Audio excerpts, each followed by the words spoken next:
Hello guys, welcome back to my channel. And again I am going to service center. 4-5 days back I met with an accident ಆಯಿತು ನನಗೆ.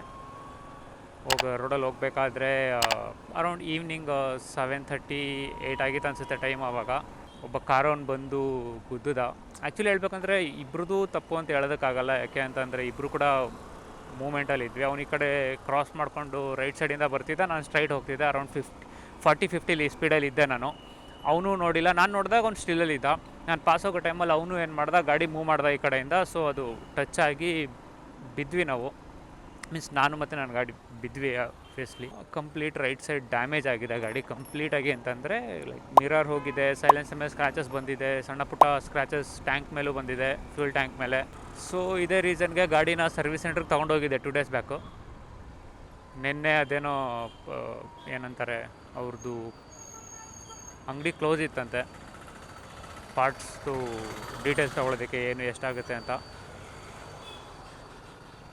So ಇವಾಗ ತೊಗೊಂಡು estimation ಕೊಟ್ಟಿದ್ದಾರೆ total ಎಷ್ಟಾಗುತ್ತೆ ಅಂತ. Around 15,000 ಆಗುತ್ತೆ ಗಾಡಿ ರೆಡಿ ಮಾಡ್ಸೋದಕ್ಕೆ. ಇವಾಗ ಈಗ ಹೋಗಿ ಅವ್ರ ಹತ್ರ ಅದರದ್ದು ಕಾಪಿ ತೊಗೊಂಡು ಇನ್ಶೂರೆನ್ಸ್ ಆಫೀಸಿಗೆ ಹೋಗಿ ಅವ್ರಿಗೆಲ್ಲ ಡೀಟೇಲ್ಸ್ ಸಬ್ಮಿಟ್ ಮಾಡಿ ನೋಡ್ಬೇಕು ಅವ್ರು ಏನು ಹೇಳ್ತಾರೆ ಅಂತ.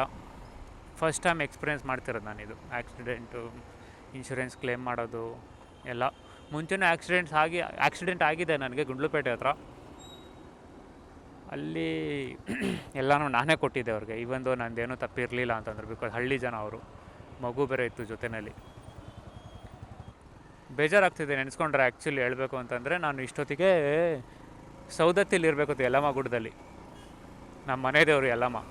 ಅಲ್ಲಿಗೆ ಫಸ್ಟ್ ಗಾಡಿ ತೊಗೊಂಡಿದ್ದೀನಲ್ಲ, ಫಸ್ಟ್ ಟೈಮ್ ಹೋಗಿ ಪೂಜೆ ಗೀಜೆ ಮಾಡಿಸ್ಕೊಂಡು ಬರೋಣ ಅಂತೆಲ್ಲ ಪ್ಲ್ಯಾನ್ ಮಾಡ್ಕೊಂಡಿದ್ದೆ. ಇಷ್ಟೊತ್ತಿಗೆ ಆ್ಯಕ್ಚುಲಿ ನಾನು ಪೂಜೆ ಮಾಡಿಸ್ಕೊಂಡು ಆಚೆ ಬಂದಿರ್ತಿದೆ ಎಲ್ಲನೂ ಸರಿಗಿದ್ದಿದ್ರೆ. ಅನ್ಫಾರ್ಚುನೇಟ್ಲಿ 4 days ಬ್ಯಾಕ್ ಆಕ್ಸಿಡೆಂಟ್ ಆಯಿತು. ತುಂಬ ಆಸೆ ಪಟ್ಟು ತೊಗೊಂಡಿದ್ದೆ. ಲಿಟ್ರಲಿ ನಾನು 4 yearsಯಿಂದ ವೆಯ್ಟ್ ಮಾಡ್ತಿದ್ದೆ ಸೇಮ್ ಗಾಡಿ ತೊಗೊಳ್ಳೋಣ ಅಂತ. 3-4 yearsಯಿಂದ ಏನಾದರೂ ಒಂದು ಇಶ್ಯೂ ಬರ್ತಿತ್ತು, ಅಮೌಂಟ್ ಅರೇಂಜ್ ಆಗ್ತಿರಲಿಲ್ಲ. ಫೈನಲಿ ತುಂಬಾ ಏನಂತಾರೆ, ಕಂಟ್ರೋಲ್ ಮಾಡಿಕೊಂಡು, ಸೆಲ್ಫ್ ಕಂಟ್ರೋಲ್ ಮಾಡಿಕೊಂಡು, ದುಡ್ಡನ್ನು ಸೇವ್ ಮಾಡಿ, ಡೌನ್ ಪೇಮೆಂಟ್ ಕಟ್ಟಿ ಗಾಡಿ ತೊಗೊಂಡಿರೋದು ನಾನಿದು. 1 year ಪ್ಲ್ಯಾನ್ ಮಾಡಿದ್ದೀನಿ ಗಾಡಿ ತೊಗೊಳೋದಕ್ಕೆ. ಏನಾರು ಒಂದು ಇಶ್ಯೂ ಬರ್ತಿತ್ತು ಲಾಸ್ಟ್ 1 yearಯಿಂದ.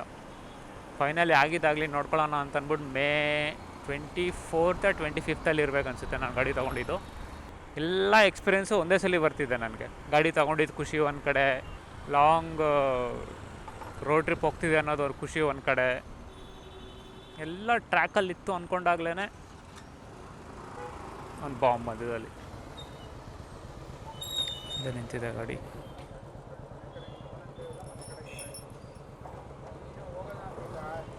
ನೋಡ್ತಿರ್ಬೋದು ನೀವು, ಇಲ್ಲೆಲ್ಲ ಫುಲ್ ಸ್ಕ್ರಾಚಸ್ ಆಗಿದೆ. ಈ ಬ್ರೇಕ್ ಒಳಗೆ ಬೆಂಡಾಗಿದೆ.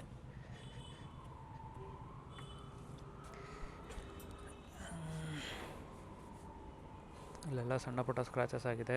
ಮಿರರ್ ಹೋಗಿದೆ, ಇದೊಂದು ಸ್ಕ್ರಾಚಸ್ ಆಗಿದೆ. ಇದು ಬಿಟ್ಟರೆ ಜಾಸ್ತಿ ಏನು ಮೇಜರ್ ಆ ಥರ ಡ್ಯಾಮೇಜ್ ಆಗಿಲ್ಲ. ಆ್ಯಂಡ್ ಇಲ್ಲಿ ಹ್ಯಾಂಡ್ಲ್ ಬಾರ್ ಇಲ್ಲ, ಒಂದು ಸ್ವಲ್ಪ ಬೆಂಡಾಗಿದೆ ಇಲ್ಲಿ ಲೈಟಾಗಿ. ತಂದಿದ್ದೀನಿ ಇದು ಪಾರ್ಟ್ಸ್ಗಳು. ಆಮೇಲೆ ಇದನ್ನು ಕಾಪಿ ಕೊಡ್ತೀನಿ ಅದು ಇದ್ರಲ್ಲ.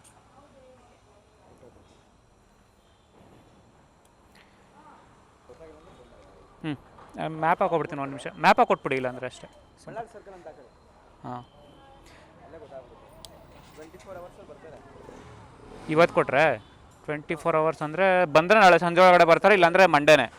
ಶನಿವಾರ ರಜಾ ಅಲ್ಲ, ಹಬ್ಬ ಶನಿವಾರ ರಜಾ. ಹಾಂ,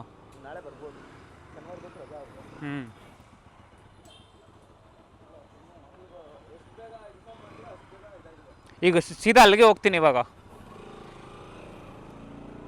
ಇದೆ ಅಲ್ವಾ, ಸರಸ್ವತಿಪುರಂ ತೋರಿಸ್ತಾ ಇದೆ ಇದು. ಹೋಪ್ಫುಲಿ 1 ವೀಕಲ್ಲಿ ಆಗುತ್ತೆ ಅಂತ ಅಂದ್ಕೊಂಡಿದ್ದೀನಿ ಎಲ್ಲನೂ. ಯಾಕಂದರೆ ಗಣಪತಿ ಹಬ್ಬ ಬರ್ತಿದೆ ಸೆಪ್ಟೆಂಬರ್ ಫಸ್ಟ್ ವೀಕಲ್ಲಿ. ಈ ಸಾರಿ ಗಣಪತಿ ಕೂರಿಸ್ತಾ ಇದ್ದೀವಿ. ಲಾಸ್ಟ್ ಇಯರ್ ಕೂರ್ಸೋಕ್ಕಾಗಿರಲಿಲ್ಲ, ನಮ್ಮ ಅಜ್ಜಿ ತೀರ್ಕೊಂಡಿದ್ರು ಅಂತ. ಈ ಸಲ ಗಣಪತಿ ಕೂರಿಸ್ಬೇಕು. ನನ್ನ ಗಾಡಿಲೇ ಗಣಪತಿ ತೊಗೊಂಡೋಗ್ಬೇಕು ಮನೆಗೆ ನಾನು ಈ ಸರಿ. ಅದು 24 hours ಒಳಗಡೆ ಬಂದು ಸರ್ವೆ ಮಾಡ್ಕೊಂಡು ಹೋದರೆ ಐ ಡೋಂಟ್ ಥಿಂಕ್ ಸೊ ಜಾಸ್ತಿ ಟೈಮ್ ಹಿಡಿಯುತ್ತೆ ಅಂತ ಇದು ಗಾಡಿ ನನ್ನ ಕೈಗೆ ಬರೋದಕ್ಕೆ. ಸರ್ವೆ ಆಗಿಬಿಟ್ರೆ 3-4 ಡೇಸಲ್ಲಿ ಬರುತ್ತೆ ಗಾಡಿ ನನ್ನ ಕೈಗೆ. ಆಮೇಲೆ ಇವ್ರ ಹತ್ರ ಕ್ಯಾಶ್ಲೆಸ್ ಆಫರ್ ಇಲ್ಲ, ಇವ್ರ ಹತ್ರ ಮೀನ್ಸ್ ಕ್ಯಾಶ್ಲೆಸ್ ಫೆಸಿಲಿಟಿ ಇಲ್ಲ ಇನ್ಶೂರೆನ್ಸ್ದು ಈ ಸರ್ವಿಸ್ ಸೆಂಟರಲ್ಲಿ. ಫಸ್ಟ್ ನಾನು ಪೇ ಮಾಡಬೇಕು, ಆಮೇಲೆ ಅವರು ಏನು ಎಸ್ಟಿಮೇಷನ್ ಇರುತ್ತೆ ಅದು ಕಂಪ್ಲೀಟ್ ಅಮೌಂಟು ನನ್ನ ಅಕೌಂಟಿಗೆ ಟ್ರಾನ್ಸ್ಫರ್ ಮಾಡ್ತಾರೆ ಇನ್ಶೂರೆನ್ಸ್ ಕಂಪ್ನಿಯವರು.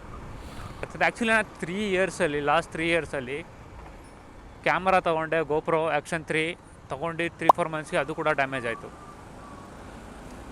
ಅದಾದಮೇಲೆ ನೆಕ್ಸ್ಟ್ ಏನು ತೊಗೊಂಡಿದ್ದು, ನಾನು ಮೊಬೈಲ್ ತೊಗೊಂಡೆ. ಮೊಬೈಲು ಕೂಡ ಡ್ಯಾಮೇಜ್ ಆಯಿತು. ಡ್ಯಾಮೇಜ್ ಮೀನ್ಸ್ ಮೇಜರಾಗಿ ಯಾವುದೂ ಆಗಿಲ್ಲ, ಜಸ್ಟ್ ಮೇಲ್ಗಡೆ ಕೆಳಗಡೆ ಎಲ್ಲ ಡೆಂಟ್ಸ್ ಆಗಿದೆ ಅಷ್ಟೇ. ಆ್ಯಂಡ್ ಅದಾದಮೇಲೆ ವಾಚ್ ತೊಗೊಂಡೆ, ಅರ್ಮಾನಿದು 18,000 ಕೊಟ್ಟು. ಅದು ಕೂಡ ಡ್ಯಾಮೇಜ್ ಆಯಿತು, ಸ್ವಲ್ಪ ಮೇಲ್ಗಡೆ ಇಲ್ಲಿ ಸ್ಕ್ರ್ಯಾಚಸ್ ಆಗಿದೆ ಸೈಡಲ್ಲಿ, ಇಲ್ಲೆಲ್ಲ ಬಾಡಿ ಹತ್ರ. ಗಾಡಿ ತೊಗೊಂಡಿದ್ದು 2 ತಿಂಗಳಿಗೆ ಆಲ್ಮೋಸ್ಟ್ 3 ಮಂತ್ಸ್ಗೆ ಆಕ್ಸಿಡೆಂಟ್ ಆಯಿತು. ನೆಕ್ಸ್ಟ್ ನಾನು ಏನು ತೊಗೋಬೇಕಂದ್ರೂ ಯೋಚನೆ ಮಾಡ್ಕೊಂಡು ತೊಗೋಬೇಕು ಇವಾಗ, ಆ ಥರ ಸಿಚುವೇಷನಲ್ಲಿದ್ದೀನಿ. ಹೊಸದು ಏನೇ ತೊಗೊಂಡ್ರು ಡ್ಯಾಮೇಜ್ ಆಗ್ತಿದೆ.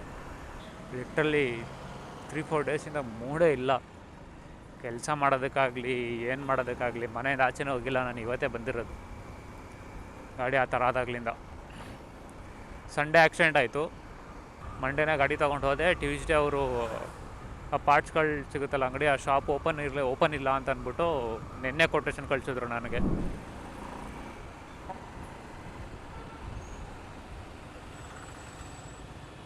ಇಲ್ಲೇ ಇದೆ, ಅಲ್ಲೆಲ್ಲೋ ಬಳ್ಳಾಳ್ ಸರ್ಕಲ್ ಹತ್ರ ಹೇಳ್ದಪ್ಪ, ಅಲ್ಲ ನನಗೆ ಸಿಗಲೇ ಇಲ್ಲ. ಅಲ್ಲಿ ಕೇಳೋಣ ಇವ್ರಿಗೆ, ಅಲ್ಲೆಲ್ಲಾದರೂ ಇದೆಯಾ.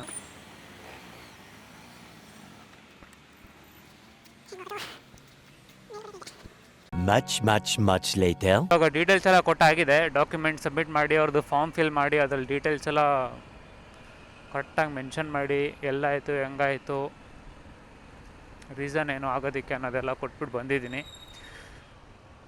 ಮೇ ಬಿ ನಾಳೆ ಒಳಗಡೆ ಸರ್ವೆ ಆಗ್ಬೋದು,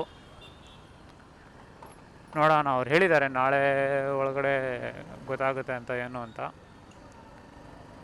ಕ್ಯಾಶ್ಲೆಸ್ ಆಗುತ್ತಾ ಇಲ್ಲ ನಾನು ಫಸ್ಟ್ ಪೇ ಮಾಡಬೇಕಾ ಗೊತ್ತಿಲ್ಲ, ಅದು ಕೂಡ ಸರ್ವೆ ಆದಮೇಲೆ ಹೇಳ್ತೀನಿ ಅಂತ ಹೇಳಿದ್ದಾರೆ. ಕ್ಯಾಶ್ಲೆಸ್ ಆದರೆ ತುಂಬ ಒಳ್ಳೆಯದು. ಈಗ ಆ್ಯಕ್ಚುಲಿ ನಾನು ಇವಾಗ ಟ್ರಿಪ್ಪಿಗೆ ಹೋಗ್ತಾ ಇದ್ದಿದ್ದು, ಯಲ್ಲಮ್ಮನಗುಡ್ಡಕ್ಕೆ ಹೋಗ್ತಾ ಇದ್ದಿದ್ದು, ನೀಟಾಗಿ ಪ್ಲ್ಯಾನ್ ಮಾಡ್ಕೊಂಡು ಮಾಡೋಣ ಅಂದ್ಕೊಂಡಿದ್ದೆ. ಬಟ್ ಈ ಥರ ಆಗ್ಬಿಟ್ಟು ಎಲ್ಲ ಉಲ್ಟಾ ಪಲ್ಟಾ ಆಗೋಯ್ತು. ನೋಡೋಣ, ನೆಕ್ಸ್ಟ್ ಅಪ್ಡೇಟ್ ಕೊಡ್ತೀನಿ ಗಾಡಿ ಬಗ್ಗೆ, ಯಾವಾಗ ರೆಡಿಯಾಗಿ ಬಂತು, ಏನು ಅಪ್ರೂವ್ ಆಯಿತಾ ಇಲ್ವಾ. ಇನ್ಶೂರೆನ್ಸು ಅಪ್ರೂವ್ ಆಗುತ್ತೆ, ಆದರೂ ಎಷ್ಟಾಯಿತು ಏನು ಅಂತ. ನಾನು ಕಂಪ್ಲೀಟ್ಲಿ ಬ್ಲ್ಯಾಂಕ್ ಆಗಿದ್ದೀನಿ ಇವಾಗ. ಸುಮ್ಮನೆ ಮನೆಗೆ ಹೋಗ್ಬಿಟ್ಟು ಮಲ್ಕೊಬಿಡ್ತೀನಿ. ರಜಾ ತೊಗೊಂಡಿದ್ದೀನಿ ಇವತ್ತು ನಾಳೆ, ಸ್ಯಾಟರ್ಡೆ ಹೆಂಗೆ ಇದ್ರು ರಜಾ. 4 ದಿನ ಕಂಟಿನ್ಯೂಸ್ ರಜಾ ಇದೆ, ಸೊ ರೆಸ್ಟ್ ಮಾಡ್ತೀನಿ ಇವಾಗ ಪ್ರಾಪರಾಗಿ. Until next time, keep watching, like, share and subscribe ಮಾಡ್ಕೊಳ್ಳಿ. ಹಾಗೆಯೇ ಮರಿಬೇಡಿ, ಇನ್ ಫ್ಯೂಚರ್ಲಿ ಒಳ್ಳೊಳ್ಳೆ ವೀಡಿಯೋಸ್ ಬರುತ್ತೆ. I will try my best to give good videos. ನಿಮ್ಮ ಥಾಟ್ಸ್, ನಿಮ್ಮ ಒಪಿನಿಯನ್ಸ್ ಏನಾದರೂ ಇದ್ದರೆ ತಿಳಿಸಿ ಕಮೆಂಟ್ಸ್ನಲ್ಲಿ. ಬಾಯ್.